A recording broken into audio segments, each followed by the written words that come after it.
అందరికీ good morning.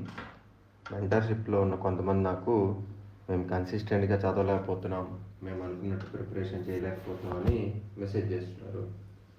So నేను ఈరోజు మీకు ఇక్కడ నెక్స్ట్ రాబోయే 6 నెలలు ఎలా కన్సిస్టెంట్గా ఉండాలో ఈరోజు మీకు ఒక మెసేజ్ ఇద్దామని వచ్చాను. సో జనరల్గా మనకి ఇక్కడ కాంపిటేటివ్ ఎగ్జామ్స్ అనేవి బయట వాళ్ళకి ఒక నోటిఫికేషన్ లేదా ఒక ఎగ్జామ్ లేదా ఒక రిజల్ట్ మాత్రం వాళ్ళకి కాంపిటేటివ్ ఎగ్జామ్స్ అంటే. కానీ ఒక యాస్పిరెంట్ జీవితంలో అవి కేవలం ఎగ్జామ్స్ కావు. అవి ఎన్నో నిద్రలేని రాత్రులు, మనం వదులుకున్న ఎన్నో పండుగలు, మనం మిస్ అయిన మన ఫ్యామిలీ ఫంక్షన్స్, ఇంకా చాలా చెప్పుకోలేని బాధలు. అలాగే ఎవరికి కనిపించిన కన్నీళ్ళు కూడా మనకి యాస్పిరెంట్కి నోటిఫికేషన్ అంటే ఇవన్నీ వస్తాయి. కానీ ప్రతి యాస్పిరెంట్ డైలీ రొటీన్ ఎలా ఉంటుందంటే ప్రతిరోజు పొద్దున్న అలారం అవుతుంది, కానీ ఇక్కడ లేవాల్సింది మన బాడీ కాదు, మన మనసు. అంటే మన బ్రెయిన్ లెగుస్తుంది, కానీ మన మైండ్ కూడా అలారంతో పాటు లేవాలి. ఎందుకంటే నిన్న చదివింది మనకు సరిపోదు, మన ఎగ్జామ్కి నిన్న చదివింది సరిపోదు. ఈరోజు ఇంకా ఎక్కువ చదవాలి. ఒక టాపిక్ పూర్తి చేస్తే ఇంకో టాపిక్ ఎదురు చూస్తూ ఉంటుంది, ఒక టెస్ట్ రాస్తే ఇంకో టెస్ట్ రెడీగా ఉంటుంది. అంత ఈ జర్నీలో మనకి ఫినిష్ లైన్ అనేది మన ఫైనల్ ఎగ్జామ్ రాసేదాకా రాదు. సో ఇదంతా జరుగుతుంటే ఒక పక్క మన ఫ్రెండ్స్, వాళ్ళేమో ఒక్కొక్కరికి జాబ్లో సెటిల్ అవుతుంటారు. వాళ్ళు సోషల్ మీడియా ఓపెన్ చేస్తే వాళ్ళ జాబ్ రిలేటెడ్ పోస్టులు, వాళ్ళ మ్యారేజ్ ఫొటోస్, ట్రిప్స్ అన్నీ కనిపిస్తాయి. కానీ మన దగ్గర మాత్రం ఒక చిన్న చైర్, ఒక టేబుల్, కొన్ని బుక్స్, అలాగే ఈ నోటిఫికేషన్లో ఎలా అయినా జాబ్ కొట్టాలని ఒక చిన్న డ్రీమ్. కొన్నిసార్లు ఇంట్లో నుంచి కూడా ఇంకెంతకాలం అనే ఒక చిన్న క్వశ్చన్ వస్తుంది. పాపం వాళ్ళైనా ఎన్ని రోజులు చూస్తారు, వాళ్ళకు ఉండే భయాలు వాళ్ళకు ఉంటాయి. అలాగే ఇక్కడ మనకి ప్రిపరేషన్లో కొన్ని రోజులు ఏం చదివినా, ఎంత చదివినా గుర్తుండదు. కొన్ని రోజులు మాక్ టెస్ట్లో వచ్చిన మార్క్స్ చూస్తే మనకున్న కాన్ఫిడెన్స్ కూడా పోతుంది. కొన్ని రోజులు మనమే అసలు ఎగ్జామ్కి సరిపోతామా అనిపిస్తుంది. మనమే సరిపోవేమో ఈ ఎగ్జామ్కి, మనకు సెట్ అయిన ఎగ్జామ్ కాదు ఇది అనిపిస్తుంది. అప్పుడు చాలామంది ప్రిపరేషన్ కాకుండా వాళ్ళు క్వశ్చన్ చేసుకోవడం స్టార్ట్ చేస్తారు. నాతో అవుతుందా, నేను సరిపోతానా, ఇంకా కంటిన్యూ చేయాలా? ఈ క్వశ్చన్స్ ప్రతి ఎగ్జామ్లో, ప్రతి సీరియస్ ఆస్పిరెంట్స్లో ఒక్కసారైనా వస్తాయి. ఏ కాంపిటేటివ్ ఎగ్జామ్ తీసుకోండి, యూపీఎస్సీ నుంచి మొదలు పెడితే గ్రూప్ 4 వరకు ప్రతి సీరియస్ ఆస్పిరెంట్ ఆ ఎగ్జామ్కి ప్రిపేర్ అయ్యే ప్రతి సీరియస్ ఆస్పిరెంట్ బస్లో ఒక్కసారైనా ఈ క్వశ్చన్స్ వస్తాయి. మీకు ఎలా అయితే వస్తున్నాయో వాళ్ళకు కూడా, ఎవరైతే క్లియర్ చేస్తున్నారో ఇప్పటికే, వాళ్ళకు కూడా ఈ క్వశ్చన్ వచ్చి ఉంటాయి. సో ఈరోజు నేను ఇవన్నీ చెప్తున్నాను కాబట్టి నా జర్నీ ఏదో చాలా ఈజీగా అయిపోయింది అనుకోకండి. నేను కూడా ఈ కాంపిటేటివ్ ఫీల్డ్లోకి వచ్చాక వర్స్ట్ సిచ్యువేషన్స్ అన్నీ ఫేస్ చేయాల్సి వచ్చింది. ఒక్కొక్కసారి నాకు కూడా అనిపించేది ఇదంతా మన వల్ల కాదు, కొన్ని రోజులు అన్నీ వదిలేద్దాం అనే ఆలోచన కూడా వచ్చేది. కానీ ఇక్కడ స్ట్రెస్, ప్రెషర్స్, ఫెయిల్యూర్స్ అన్నీ ఒకసారిగా మీద పడినట్టు అని కూడా అనిపించేది. ఇంకా చెప్పాలంటే అసలు కొన్ని రోజులు నైట్ టైమ్స్ అసలు ఎదురపట్టేది కాదు. కానీ ఒక విషయం మాత్రం నేను ఎప్పుడు చేయలేదు, అదేంటంటే చదవటం ఆపలేదు. ఆ రోజు నాకు 10 గంటలు చదవాలనిపిస్తే 10 గంటలు చదివేవాడిని, లేదు గంటైనా చదివేవాడిని. ఒక్క గంట కూడా నాకు కుదరలేకపోతుంది, చదవలేకపోతుందంటే కనీసం అరగంట అయినా చదివేవాడిని. అది కూడా నాకు ఆ రోజు కుదరకపోతుంటే కనీసం ఎగ్జామ్కి ఇంపార్టెంట్ అయినా న్యూస్ పేపర్ అయినా చదివేవాడిని.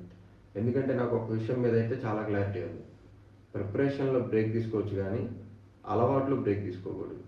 ఇక్కడ కాంపిటేటివ్ ఎగ్జామ్లో చదవటం అనేది ఒక అలవాటు చేసుకోవాలి. ఆ చిన్న కన్సిస్టెన్సీ ఏదైతే మనం మెయింటైన్ చేస్తున్నామో, ఆ చిన్న డిసిప్లిన్, ఆ చిన్న కన్సిస్టెన్సీ నాకు ఆ రోజుల్లో చాలా చిన్నగా అనిపించేది. కానీ ఈరోజు వెనక్కి తిరిగి చూస్తే అదే నన్ను ఇక్కడ వరకు తీసుకొచ్చింది.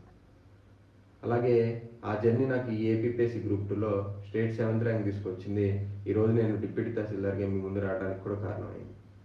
నేను ఈ ఎగ్జామ్స్లో నేను ఎప్పుడు ఫెయిల్ అవ్వలేదని కాదు, ఇంకా చెప్పాలంటే కాంపిటేటివ్ ఎగ్జామ్స్లో నేను రాసిన ఎగ్జామ్స్లో నాకు సక్సెస్ కన్నా ఫెయిల్యూర్స్ ఎక్కువ ఉన్నాయి. ఇంకా సక్సెస్ చెప్పాలంటే చాలా మైన్యూట్ సక్సెస్, ఫెయిల్యూర్స్ చాలా పెద్ద ఫెయిల్యూర్స్ ఉన్నాయి. కానీ ఈ ఎగ్జామ్లో పర్టికులర్గా గ్రూప్ 2 2023 నోటిఫికేషన్లో నాకు సక్సెస్ రావడానికి మాత్రం ఒకే ఒకటి కారణం. అదేంటంటే ప్రిపరేషన్ని వదిలేయాలనిపించిన రోజుల్లో కూడా ప్రిపరేషన్ని వదలకపోవడం, అదొక్కటే మెయిన్ రీజన్. అందుకే ఈరోజు నేను మీకు సిలబస్ మాత్రమే చెప్పాలనుకోవట్లేదు, ఈ జర్నీలో ఎలా నిలబడాలో కూడా చెప్పాలనుకుంటున్నాను. ఎందుకంటే ఒక ఆస్పిరెంట్స్కి చదివించే టీచర్ కన్నా నువ్వు చేయగలవు, ఖచ్చితంగా నువ్వు ఇది చేయగలవు అని నమ్మకం కలిగితే మెంటర్ కూడా చాలా అవసరం అని నేను గట్టిగా నమ్ముతాను.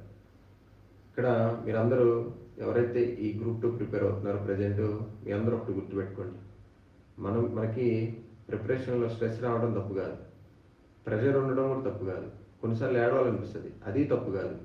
కానీ ప్రిపరేషన్ చేయకుండా చదవకుండా ఆగిపోతాం చూసారా, అది మాత్రం పెద్ద తప్పు, సరిదిద్దుకోలేని తప్పు. ఎందుకంటే ఒకరోజు తక్కువ చదివారా పర్వాలేదు, ఒక మాక్ టెస్ట్లో తక్కువ మార్కులు వచ్చాయా పర్వాలేదు, ఒకసారి ఏమైనా ఫెయిల్ అయ్యారా, మీరు అనుకున్నట్టు చేయలేకపోయారా పర్వాలేదు. కానీ పుస్తకం మాత్రం మూసేయద్దు, బుక్స్ మాత్రం క్లోజ్ చేయొద్దు. మీకు చదవాలనిపించకపోయిన రోజు కూడా కనీసం ఒక పేజ్ అయినా చదవండి, ఒక్క ఎంసీక్యూ మాత్రమే ప్రాక్టీస్ చేయండి, ఒక్క ఎంసీక్యూ అయినా చేయండి, ఒక ఎంసీక్యూ టెస్ట్ అయినా చేయండి, కనీసం ఏం చేయలేకపోతే ఒక న్యూస్ పేపర్ ఆర్టికల్ అయినా చదవండి. ఎందుకంటే ఇక్కడ మీ ఫైనల్ సెలక్షన్ ఏదైతే ఉందో మీరు 12 గంటలు చదివిన రోజులు మాత్రమే డిసైడ్ చేయరు. మీరు ఫైనల్గా ర్యాంక్ కొట్టే మీ ర్యాంక్ని మీరు 12 గంటలు చదివిన రోజులు మాత్రమే కాకుండా వదిలేయాలనిపించింది, ఈరోజు చదవాలనిపించలేదు, అసలు ప్రిపరేషన్ వదిలేయాలనిపించిన రోజులు కూడా మీరు పుస్తకం మూసేయకుండా నిలబడిన రోజులే డిసైడ్ చేస్తారు. ఒకరోజు రిజల్ట్ పీడిఎఫ్ ఓపెన్ చేసినప్పుడు మీ పేరు కనిపించే ఆ టైం, ఆ మూమెంట్ ఈరోజు మీరు పడుతున్న ప్రతి కష్టానికి, మీరు ప్రతి స్లీప్లెస్ నైట్కి అన్నిటికీ విలువైనగా అనిపిస్తాయి. ఆ మినిట్ ఏదైతే మీరు మీ పేరు చూసుకుంటారో అది మీకు చాలా ప్రీషియస్గా అనిపిస్తుంది. ఆ రోజు మీరు ఒక ఉద్యోగం మాత్రం గెలవరు, మిమ్మల్ని మీరు గెలుస్తారు. అందుకే ఇప్పుడు మీరు అలసిపోవచ్చు, ఏడవచ్చు, భయపడవచ్చు, కానీ ఒక్కటి మాత్రం చేయొద్దు, ప్రిపరేషన్ చదవటం ఆగిపోవద్దు. బుక్స్ మళ్ళీ ఓపెన్ చేయండి, ఇంకో పేజ్ చదవండి, మీ లిమిట్స్ని ఎక్స్టెండ్ చేయండి. మీరు 4 గంటలు చదువుతున్నారంటే ఇంకొక గంట ఎక్స్ట్రా చదవండి, ఇంకో పేజ్ ఎక్స్ట్రా చదవండి, ఇంకొక టెస్ట్ ప్రాక్టీస్ చేయండి, ఇంకొక స్టెప్ ముందుకు వేయండి. ఎందుకంటే మీరు అనుకున్న డ్రీమ్కి మీరు ఎంత దగ్గరలో ఉన్నారో మీకు తెలియకపోవచ్చు. కానీ నేను ఒకటే నమ్ముతున్నాను, ఏంటంటే మీ అందరిలో కూడా ఒక ఆఫీసర్ ఖచ్చితంగా ఉన్నాడు. ఆ ఆఫీసర్ని బయటికి తీసుకురావడమే మన ప్రసాద్ అకాడమీ మెయిన్ ఇంటెన్షన్. అలాగే నేను ఈ జర్నీలో, మీరు ఈ గ్రూప్ 2 మెయిన్స్ రాసేంత వరకు జర్నీలో నేను మీతో ఉంటాను. మీకు కావాల్సిన క్లాసెస్, కంటెంట్ ప్రతిదీ బెస్ట్ క్వాలిటీలో రెడీ చేయడానికి నాకు 100% ఫుల్ ఎఫర్ట్స్ పెడతాను. కానీ మీరు మాత్రం చివరి వరకు పోరాడండి, ఒకరోజు సక్సెస్ ఖచ్చితంగా మిమ్మల్ని ఎదుర్కొంటూ వస్తుంది. ఇక్కడ యాస్పిరెంట్ అంటే బుక్స్ ముందేసుకొని రోజు వాటితో ఫైట్ చేసేవాడు కాదు, ప్రతిరోజు తనలో తాను ఫైట్ చేసే వ్యక్తి. ఎందుకంటే తనతో తాను ఫైట్ చేయడం అంటే తన యొక్క డిసిప్లిన్ ఇంప్రూవ్ చేయడం. తను ఒక పక్క బద్ధకంగా చదవకూడదు అనిపిస్తుంది, ఇంకో పక్కన లేదు ఎలా అయినా చదవాలి ఈరోజు మనం అనిపిస్తుంది. సో తనను తాను ఇంప్రూవ్ చేసుకునేవాడే ఈ కాంపిటేటివ్ ఫీల్డ్లో సీరియస్ యాస్పిరెంట్ అంటే వాడే. సీరియస్ యాస్పిరెంట్ అంటే రోజు వెళ్ళి ఏదో ప్రిపరేషన్ నేను చదువుతున్నాను తనకు తాను చెప్పుకోవడం కాదు, తనలో తప్పులేందో తనకొక్కడికే తెలుసు, అది కరెక్ట్ చేసుకుంటే జాబ్ వస్తుందో కూడా తనకే తెలుసు. సో ఇక్కడ కాంపిటీషను పక్కనోడితో కాదు, కాంపిటీషను ఇంప్రూవ్మెంటు ఏదైనా కానీ తనలో ఉన్న ఇంకొక పర్సనాలిటీ ఏదైతే తనకి నెగిటివ్ అని తెలిసిందో దాన్ని ఒక్కొక్క దాన్ని తను ఐడెంటిఫై చేసుకొని ఇది నాలో నెగిటివ్, దీని నుంచి నేను బయటపడాలి అని ఎవడైతే తనతో తను ఫైట్ చేస్తాడో వాడే ఈ కాంపిటేటివ్ ఎగ్జామ్లో సీరియస్ ఆస్పిరెంట్. సో ఈ రోజు నుంచి నెక్స్ట్ వచ్చే 6 to 7 months బాగా కష్టపడండి, కన్సిస్టెంట్గా ఉండండి, మీ కష్టానికి ప్రతిఫలం ఖచ్చితంగా మీరు చూస్తారు. అలాగే మీరు ఈ ప్రిపరేషన్ ఫేజ్లో మీకు అవసరమైన ప్రతి మెటీరియల్ మన అకాడమీ నుంచి ఖచ్చితంగా అందిస్తాం మీకు. సో మీ మీద మీరు డౌట్ పెట్టుకోకుండా ప్రిపేర్ అవ్వండి. అలాగే ఇక్కడ మీకు లాస్ట్లో ఒక్కటి ఇంపార్టెంట్ కీ పాయింట్, అంటే దీన్ని ఎవడైతే మైండ్లో పెట్టుకుంటాడో ఖచ్చితంగా వాడికి మీకు సక్సెస్ అనేది చాలా దగ్గర ఉంటుంది. చదవాలనిపించిన రోజును కూడా, ప్రిపరేషన్ వదిలేయాలనిపించిన రోజు కూడా వదిలేయకుండా చదివి ఎవడైతే నిలబడతాడో ఆ రోజే మీ విజయానికి పునాది పడుతుంది. కాబట్టి ఏం జరిగినా చదవటం మాత్రం ఆపొద్దు, ప్రిపరేషన్ మాత్రం ఆగిపోవద్దు. ఎందుకంటే ఒకరోజు మీకు అదే ఇంకొకరికి నెక్స్ట్ బ్యాచ్లో స్ఫూర్తి అవుతుంది.